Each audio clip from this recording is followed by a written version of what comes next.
here in the studio we have Labour's Steve Reid, MP for Croydon North, who says Spac Nation is a cult which has exploited young people and has defrauded them out of thousands of pounds. And also Reverend Dapo who is the older brother of Reverend Toby. He chairs Spac Nation's board and he denies Mr. Reid's allegations. Welcome both of you. Thank you very much for coming on the programme. Steve Reid, what do you think of this church? Well, I do think it's a cult that is exploiting young people criminally to get money, to extract money out of them, leaving potentially hundreds of them massively in debt, separated from their families. If you talk to experts in cults, they will tell you that this is classic cult behaviour. What's your evidence? Well, what happened was I became aware of some quite aggressive behaviour by young people associated with this organisation in Croydon, and I tweeted out a concern. I was then bombarded by email and by phone by young people, by family members, giving me very serious allegations about what was going on. It took me 2 days solid to phone them all back, but from that I got a picture of how they operate. And what they do is they operate right across London. They run events where they offer free food or free bowling to young people. They have their organisation's leaders vet them. They identify the most susceptible ones, then they befriend them. Some of them are moved into properties run by leaders from the organisation where they are brainwashed. Then they're coerced into making fraudulent applications for loans, setting up fake businesses that apply for fraudulent business loans. All of that money is given to the organisation. The young people are separated from their families, separated from their friends, left massively in debt. We've had young people who have been coerced into selling blood, with pastors from this organisation claiming to be their parents. Young people, students who have given their entire student loans to this organisation. Young people that have been made to work for fake companies set up by the organisation that are merely extorting money from customers but providing no services. And it looks like it is operating at scale, potentially involving thousands of young people right across London. Which is why you compare it to the scandal in Rotherham, which involved 1,400 children, according to the J report, being abused. And the key link is, in Rotherham, vulnerable young people were not listened to because they were from damaged backgrounds, and we have exactly the same thing happening in London. Reverend Dapo, how do you respond? A cult and criminal enterprise masquerading as a church, according to this Labour politician. Well, thank you, Victoria, for having us on this broadcast. And of course, I will take very seriously the allegations that our honourable gentleman has made. But unfortunately, just like you asked him, he's spoken to people who he does not even know whether they were part of this organization in the first place. I asked him earlier on before we came on board.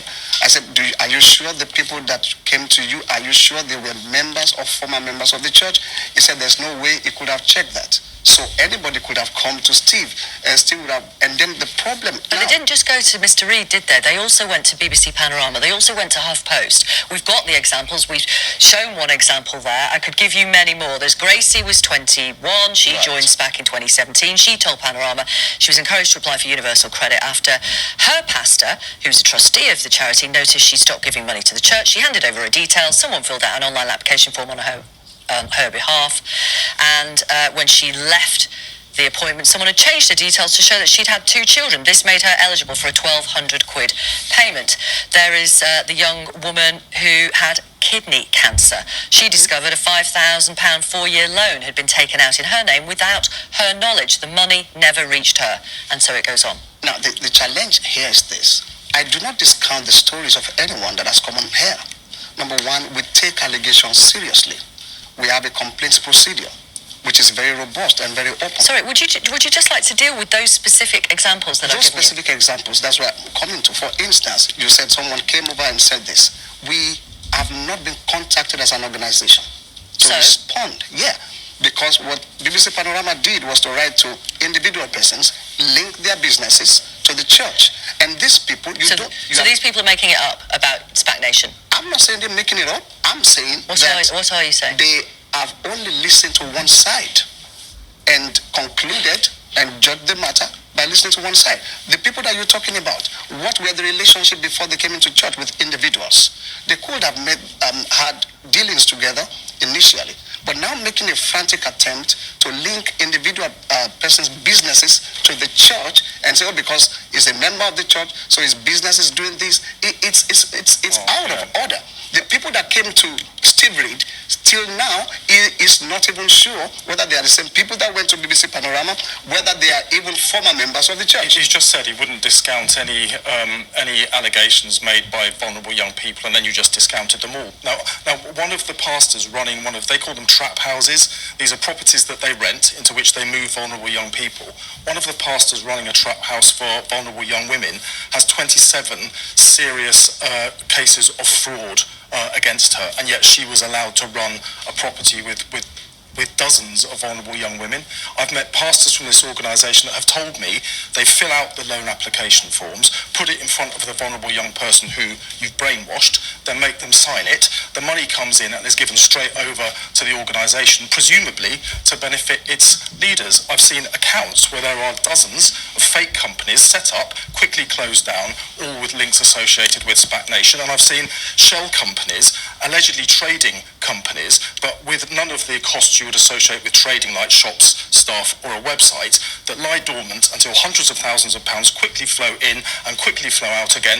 The trustees and directors of these organisations are all closely associated with the leadership of Spac Nation. It's a massive fraud organisation. The problem here is our honourable gentleman has made all these allegations. He's not contacted the organisation to say, wait a minute, what's happening with you guys? I hear this. Are you a massive fraud organisation? Of course not.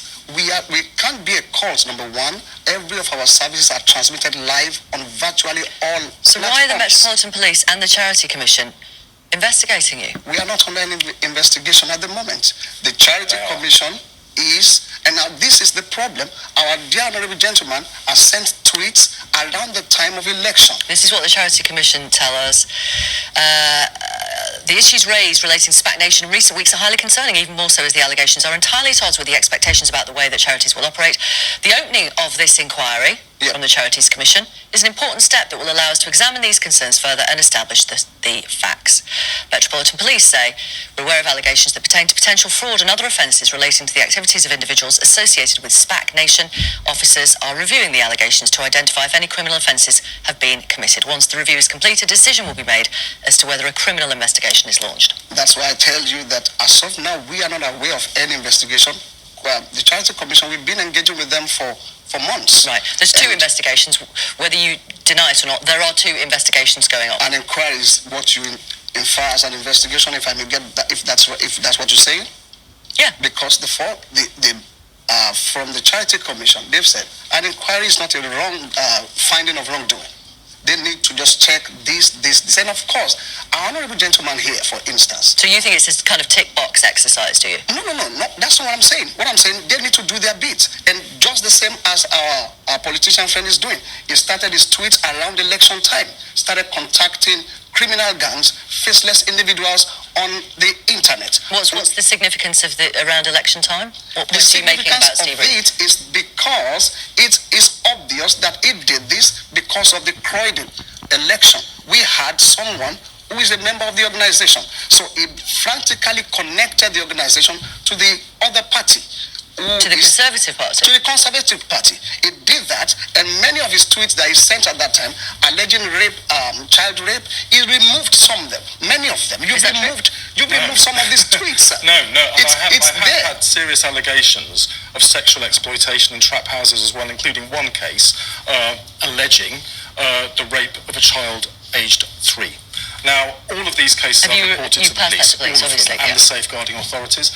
I think there's so much evidence against this organisation now that the police and the safeguarding authorities across London need to act right now to protect potentially hundreds of young people. What does that mean? What do you mean? What does that mean in practical terms? Getting into these trap houses and making sure no young people are being abused or exploited. Despite all the allegations coming out, this organisation is still standing outside school gates and youth centres trying to recruit vulnerable young people. Can you give us the evidence of that?